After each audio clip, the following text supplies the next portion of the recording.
আর সেইখানে একটি অধ্যায় নিয়ে আমি কথা বলবো, অধ্যায় না, দুইটি পদ। সেটি হচ্ছে যোহন তার 11 অধ্যায়। আপনারা সানডে স্কুলে এই গল্পটি শুনেছেন, তাই না? লাজারকে ঈশ্বর প্রভু যিশু জীবন দিয়েছে, তাই না? সানডে স্কুলের একটা আমরা শুনেছি যে লাজার কবরে গেল না, তারপরে সবচেয়ে বাইবেলের ছোট পদ যিশু কাঁদিলেন না, এটা কিন্তু এই যোহনের 11 অধ্যায়। যদি আপনি দেখেন পুরো 11 অধ্যায় যদি আপনি পড়েন, আমি সব পড়লে আপনাদের বোরিং লাগবে, কারণ তাই না, অনেক লম্বা। তো আপনারা 11 অধ্যায় পড়লে আপনারা সবগুলো পাবেন আমার কথার সাথে মিল। যিশু কাঁদিলেন লাজারকে যখন দেখতে গেল, তখন সবচেয়ে ছোট একটা বাইবেল পদ, সবচেয়ে ছোট। তো এইটা আপনারা সানডে স্কুলে শুনেছেন যে যিশু লাজারকে বললো, এই তুমি চলে আসো না, লাজার বেরিয়ে এসো। লাজার বেরিয়ে আসলো, কিন্তু তারপরে অনেক ডিপলি অনেক পালক প্রচারকরা আমাদেরকে বলে না, প্রচার কালভেদে ভিন্ন। ওই যে আমি শ্রীমঙ্গলে প্রচার করলাম, সাধারণ মানুষ, বেশি শিক্ষিত না, তারা ওই চা বাগানে বেতন পায় 170 টাকা, মাসে 1260 টাকা, এই সপ্তাহে সেখান থেকে আবার 250 টাকা কেটে নেয়, তার মানে 1010 টাকা। এই বেতন নিয়ে সারা সপ্তাহ তারা কি করে জানেন? পরিবার নিয়ে তারা একটা গ্রামের বাজার আছে, সেই বাজারে যায়। তাদের আনন্দ কি? তারা 20 টাকার ওই চানাচুর, একটু ওই যে পেঁয়াজু, এগুলো ফ্যামিলি নিয়ে এক কোনায় বসে তারা খায়। খেয়ে তারপরে হয়তো সপ্তাহে একটা মুরগি কিনবে 200 টাকা দিয়ে, 1000 টাকা বেতন সপ্তাহে। এইটা দিয়ে একটা মুরগি কিনবে, একটু চাল কিনবে, রাত্রেবেলা এসে খাওয়া দাওয়া করবে। এইটাই তাদের ওই দিনের আনন্দ, এবং তারপর আবার তারা সারা সপ্তাহ কাজ করবে। তাহলে দেখেন, এই যে গত সপ্তাহ কিন্তু আমরা ঘুরে আসছি, এটা কিন্তু 10 বছর আগের ঘটনা না, এখনও তাদের লাইফ স্টাইল এরকম। তো প্রচার তাদের কাছে আপনি ডিপলি করলে বুঝবে না, তাই না? আবার আমরা যে প্রচার করি, এটা সিঙ্গাপুরে যে কথা বললে ওরা বুঝবে না, শুনবে না, কালভেদে ভিন্ন, তাই না? এইগুলো আমাদেরকে রিসার্চ করে তৈরি করতে হয়। তো যোহন যদি আমি 11 অধ্যায় পড়ি, সেইখানে 2টা পদ আছে একই রকম, একই কথা। সেটা হচ্ছে, যদি আপনি 21 পদ দেখেন, যোহন তা 11 অধ্যায় 21 পদ, সেখানে বলছে, মার্থা যিশুকে কহিলেন, প্রভু আপনি যদি এখানে থাকিতেন আমার ভাই মরিত না। যদি, তাই না? আবার দেখেন একই পদ, একই কথা 32 পদে আছে, যিশু যেখানে ছিলেন, এটা হচ্ছে মার্থা। প্রথম 21 পদে আমি আবার বলি, মার্থা যিশুকে কহিলেন, মার্থা প্রভু আপনি যদি এখানে থাকিতেন আমার ভাই মরিত না।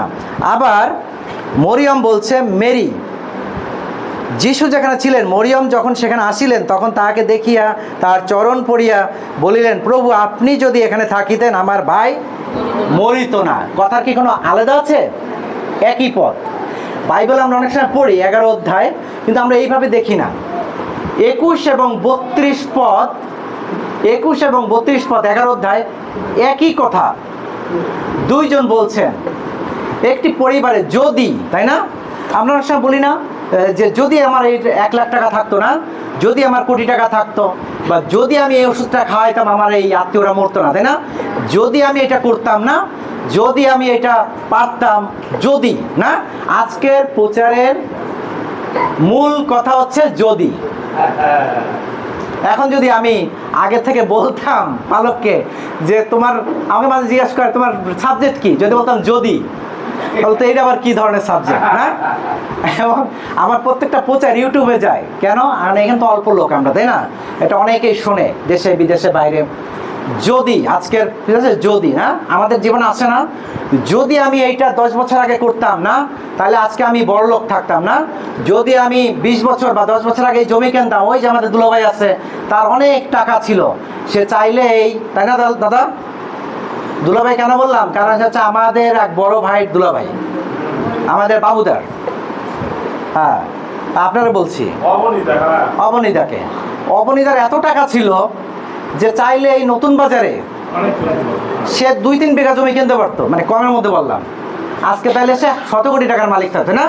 যদি সে কিনতো, যদি যদি আমার ছেলে মেয়েকে ওই স্কুলে দিতাম বা ওই সময় সুযোগ পেতাম না, তাহলে যদি। আজকে প্রচারের কি বিষয় কি?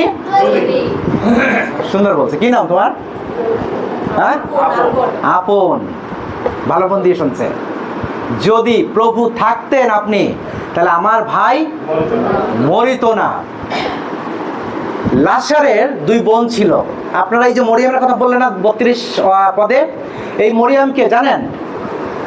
অনেকে কিন্তু জানে, আবার অনেকে জানে না। এই মরিয়ম হচ্ছে সেই মরিয়ম যে যিশুর পা তার চুল দিয়ে মুছে দিয়েছিল, তার চোখের পানি দিয়ে ধুয়ে দিয়েছিল এবং মুছে দেওয়ার পরে সুগন্ধি দিয়েছিল। এই সেই মরিয়ম 32 পদে, এই সেই মরিয়ম যিনি যিশুর পা ধুয়ে দিয়েছিলেন এবং প্রভু সেই দিনই তাকে অভিষেক করেছিল, ইংরেজিতে অ্যানয়েন্টিং না, অভিষেক করেছিল। এবং প্রভু যিশু তাকে অভিষেক করে বলেছিল তুমি ধন্যা, না, কারণ সেই দিন তিনি পরিত্রাণ পেয়েছিলেন।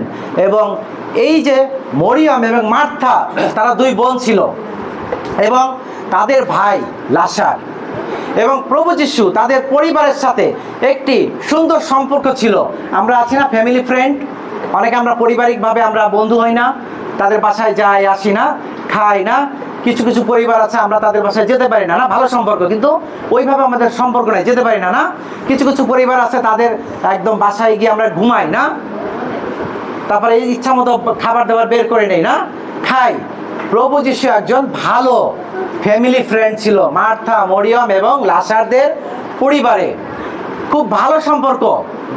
এখন প্রভু যিশু, এই গ্রামের নাম কি? লাজার যেখানে ছিল বেথেনি, বেথেনি গ্রামে। এখন প্রভু যিশু যেখানে ছিলেন সেই জায়গাটা অনলি 3 কিলোমিটার। আমি এই যে কথাগুলো বলছি না, এগুলো কিন্তু আন্দাজে না, আপনারা যখন 11 অধ্যায় পুরোটা পড়বেন ভালো করে আপনি দেখবেন 3 কিলোমিটার হেঁটে যেতে কত সময় লাগে? সর্বোচ্চ 30 মিনিট, তাই না? এখন মার্থা এবং মরিয়ম প্রভু যিশুকে খবর পাঠালেন যে প্রভু আপনি যাকে ভালোবাসতেন, আপনার বন্ধু লাজার তিনি অসুস্থ, এখন কি করা উচিত? প্রভু যিশু দ্রুত আসা উচিত ছিল না? প্রভু যিশু 30 মিনিটের পথ না, এসে কি করতে পারতো? তাকে সুস্থ করতে পারতো না? যে প্রভু যিশু তিনি অন্ধকে দেখতে সাহায্য করেছেন, তাই না? তারপরে যে সেই ব্লাড না যাচ্ছিল মহিলার, সেই মহিলাকে সুস্থ করলেন, তারপরে পক্ষাঘাতে তিনি সুস্থ করলেন, অনেক মিরাকেল কাজ করেছেন। যে দল কি পানি জলকে না দ্রাক্ষারস করেছেন, তিনি পারতো না 30 মিনিটের পথ হেঁটে আসতে?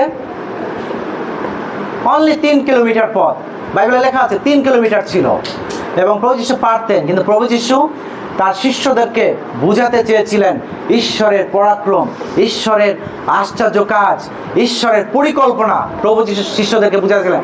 এবং যখন তিনি শুনলেন যে লাজার অসুস্থ, তখন তিনি বললেন যে প্রভুর আশ্চর্য কাজ, তাই না, যেন মহিমান্বিত হন, ঈশ্বর যেন মহিমান্বিত হন, না। এবং তারপরে তিনি আরেকটা বললেন লাজার ঘুমাচ্ছে। তার শিষ্যরা চিন্তা করছিল যে লাজার মনে হয় ঘুমাচ্ছে, তাহলে তো সুস্থ হয়ে যাবে। শিষ্যরা বলেছে এই জায়গা যে প্রভু চাইলে যখন ঘুমাচ্ছে তাহলে গেলে হয়তো সুস্থ হয়ে যাবে। তখন প্রভু যিশু কি বললেন? লাজার মারা গিয়েছে। আপনারা দেখবেন 43 আছে, যদি আপনারা বাসায় গিয়ে একটু যদি আপনারা পড়েন যে আমি জানতাম তুমি সর্বদা আমার কথা শুনিয়ে থাকো, এরপর এই পরপর আছে এই পদে, আমি অতদূর যাচ্ছি না। যে প্রভু যিশু শিষ্যদের বুঝালেন যে লাজার মারা গেছে। এবং যখন প্রভু যিশু আসলেন 2 দিনের পথ, তিনি আরও ঘুরলেন অন্য অন্য জায়গাতে। এবং তারপরে প্রভু যিশু যখন আসলেন, তিনি প্রথম কার দেখা পেলেন? মার্থা একটু রাগান্বিতভাবে প্রভুকে বললেন, প্রভু আপনি যদি থাকতেন তাহলে আমার ভাই মরিত না, তাই না? একটু রাগ, একটু ক্ষোভ। এবং প্রভু যিশু তারপরে কি হলো? মরিয়ম খুব দুঃখার্ত ছিল, তাই না, শোকার্ত ছিল। সে ঘরের মধ্যে বসে তিনি কান্না করছিলেন। এবং মার্থা গিয়ে তাকে বলল যে প্রভু আসছেন। তখন তিনি দৌড়ে আসলেন, তাই না? 32 পদে সে বলছে যে প্রভু আপনি যদি থাকতেন আমার ভাই মরিত না। 2টা পদ কিন্তু একই, কিন্তু অনেকে আমরা কিন্তু এটা খেয়াল করি না। এবং প্রভু যিশু তাকে কি বললেন? যে আমি যে আমাদের থাকে, আমি জীবন, না, আমি জীবন। এবং বলল প্রভু যীশু আরেকটি কথা, সেটি হচ্ছে যদি তোমার ভাই যদি বিশ্বাস করো তিনি আবার উঠিবেন। এখন মরিয়ম কি চিন্তা করলো? কারণ ওই সময় জিহুদীরা প্রচার করতো যে আবার প্রভুর আগমন হবে, তাই না, প্রভু যীশু আসবেন, কিন্তু এই প্রভুকে তারা বিশ্বাস করতো না।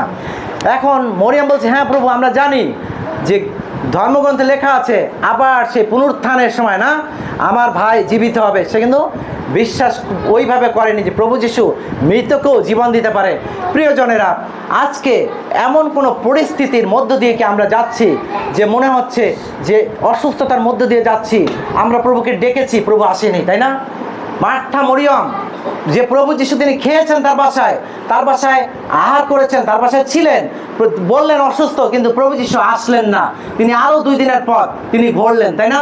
আজকে আপনার আমার জীবনে, বিশ্বাসী জীবনে, পালকীয় জীবনে, পরিচর্যার জীবনে আমাদের ঘাত প্রতিঘাতের মধ্য দিয়ে যাচ্ছে, তাই না? আমরা কষ্টের মধ্যে দিয়ে যাচ্ছি, আমরা প্রভুকে ডাকছি, কিন্তু প্রভু আসছেন না। প্রভু যেন আরও বিলম্ব করছেন, আরও 2 দিন না 2 বছর।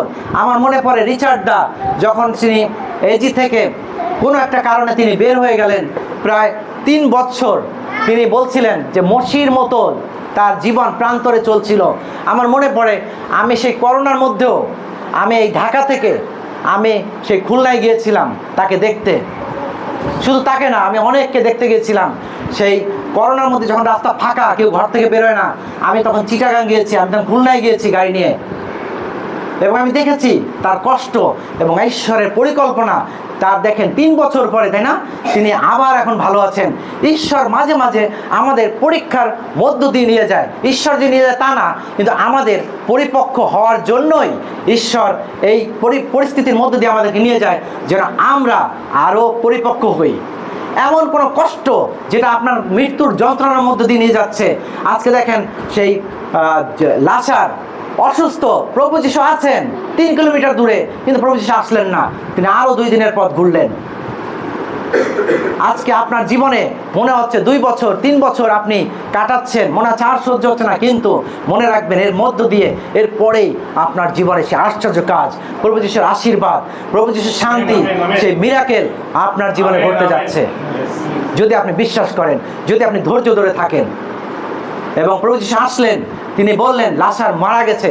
আপনি দেখবেন তারপরে লেখা আছে যে বলল যে কোথায় তোমরা লাসারকে রেখেছ, এবং যীশু কাঁদিলেন। ছোট্ট একটি পদ, সে ধারাবাহিকভাবে বলছি আমি গল্পটি, যীশু কাঁদিলেন, কারণ যীশু কষ্ট পান না, তিনি এত ভালোবাসেন আমাদের, যীশুরও হৃদয় পড়ে। কিন্তু ওই যে শিষ্যরা বললেন যে ঈশ্বরের লাসারকে এই পরিস্থিতির মধ্যে দিয়ে নিয়ে গেছে, কারণ যেন ঈশ্বর মহিমান্বিত হন। আপনার পরিস্থিতির মধ্যে দিয়ে আপনি যাচ্ছেন, হয়তো 2 বছর 3 বছর অথবা 5 বছর 10 বছর, কিন্তু যেই পরিস্থিতির মধ্যে দিয়ে যাচ্ছেন, মনে রাখবেন ঈশ্বর মহিমান্বিত হবেন যদি আপনি বিশ্বাস্ত থাকেন। এবং তারপরে বলল সেই প্রস্তরটি, গুহার মধ্যে রেখেছিল, বলে প্রস্তরটি সরিয়ে দাও। এবং মরিয়ম বললেন, মার্থা মরিয়ম, প্রভু অলরেডি 4 দিন হয়ে গেছে, তাই না? তাহলে দেখেন ওদিকে 2 দিনের পথ ঘুরলো, এদিকে হয়তো মরার যে এটা কি বলে 40 আনা, এটাকে বলে অন্ত্যেষ্টিক্রিয়া, তাই না? সমাধি হয়ে গেছে 4 দিন। বলো প্রভু অলরেডি 4 দিন হয়ে গেছে, এখন তো গন্ধ বের হবে। বললো তখন প্রভু যীশু, না, যদি বিশ্বাস করো অলৌকিক কাজ হবে, তাই না? অলরেডি ঘটনা ঘটে গেছে, মরে গেছে। আপনার আমার জীবনে হয়তো কোনো একটা চাকরি আপনি হারিয়ে ফেলেছেন, হয়তো আপনার জীবন থেকে কোনো কোটি টাকার সম্পদ লস হয়ে গেছে, হয়তো আপনার জীবন থেকে কেউ হারিয়ে গেছে, হয়তো কোনো কারোর সেই, আমি জানি যে অনেকের আমার জীবনে দেখেছি হয়তো ডিভোর্স হয়ে গেছে, বিয়ের 4 দিন আগে তার বিয়ে ভেঙে গিয়েছে, শেষ, কিন্তু তারপরেও ঈশ্বর আবার তৈরি করতে সামর্থ্য। আমেন। আমি এমনও আমার কিছু ছেলে মেয়েদের চিনি যারা বিয়ের 4 দিন আগে ভেঙে গেছে, তারা আপসেট হয়ে পড়ছে আমাদের ঈশ্বরের পরিকল্পনা। তারপর হচ্ছে ভাই কী পরিকল্পনা আছে বুঝি না, তাদের আরও ভালো জায়গায় বিয়ে হয়েছে, তারা এখন আমেরিকা, বিভিন্ন দেশে আছে, কানাডায়। তারা বুঝতে পারছিল না যে একটা জিনিস চিন্তা করেন, যদি বিয়ের 4 দিন আগে তার বিয়ে ভেঙে যায় কেমন লাগবে, কিন্তু প্রভু সেখানে সামর্থ্য। লাসার মরে গেছে, কিন্তু তারপরও প্রভু যীশু তাকে ডাকলেন, তাই না? এবং সেই জড়ানো অবস্থায়, আমরা সানডে স্কুলে পড়েছি, তিনি বের হয়ে আসলেন।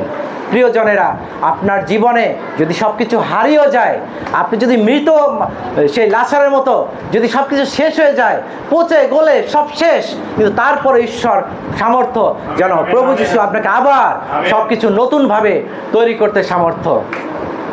প্রিয়জনেরা, সেই মার্থা এবং মরিয়ম তারা দুঃখার্ত ছিল। প্রভু যিশুর উপস্থিতি মধ্যেও তারা দুঃখার্ত ছিল, তাই না? মরিয়ম সে কান্না করছিল হয়তো ভিতরে, কিন্তু দেখবেন আমরা অনেক সময় মণ্ডলীতে আসি, আমরা মণ্ডলীতে আমাদের পালক বা আমাদের বিশ্বাসীরা পাশে যে আছে, হয়তো আমরা হাতে তালি দিয়ে গান করছি, কিন্তু পাশের জন চুপচাপ দাঁড়িয়ে আছে। আপনি হয়তো এক্সাইটেডভাবে প্রার্থনা করছেন, কিন্তু পাশের জন সে চুপচাপ বসে আছে। হয়তো আমরা জানি না তার কি দুঃখ আছে, কিন্তু আমরা অনেক সময় তাদেরকে ফোর্স করি, এই কেন আপনি গান গাচ্ছেন না, না কেন আপনি শাউটিং করছেন না, কেন আপনি সেই হাতে তালি দিচ্ছেন না। আমরা জানি না কে কোন পরিস্থিতির মধ্য দিয়ে আমাদের মণ্ডলীতে আসে। আমরা অধিকাংশ বিশ্বাসী আমরা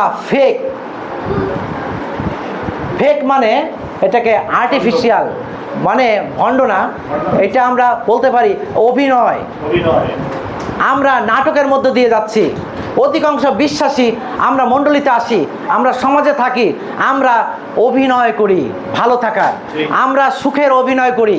আমরা মণ্ডলীতে আসি, কেউ বলবে দাদা কেমন আছেন, হ্যাঁ ভালো আছি, হাসি মুখে বলি, কিন্তু আমরা জানি না কে কোন পরিস্থিতির মধ্য দিয়ে আমরা যাচ্ছি, কোন পরিস্থিতির আপনি কাটাচ্ছেন আমরা জানি না। হয়তো অসুস্থতার মধ্য দিয়ে, হয়তো অভাবের মধ্য দিয়ে, অর্থের অভাবের মধ্য দিয়ে, চাকরি নাই, কিন্তু আমরা চিন্তা করছি সবাই হাসি খুশি থাকবে।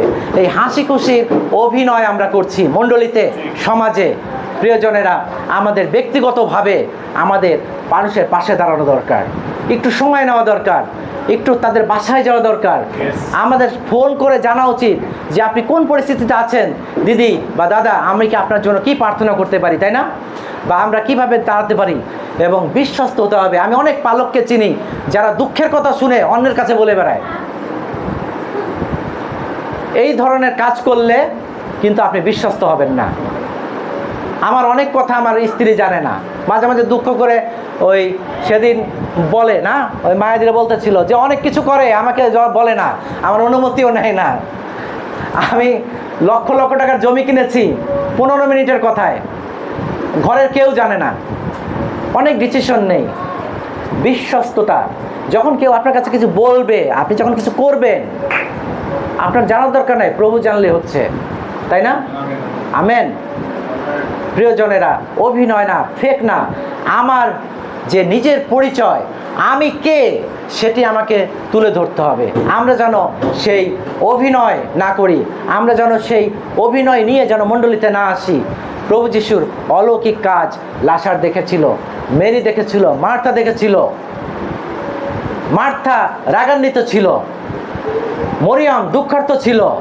মণ্ডলীতে বিভিন্ন বিশ্বাসীরা আসে, তারা বিভিন্নভাবে তারা জীবন যাপন করছে, কেউ দুঃখে, কেউ কষ্টে।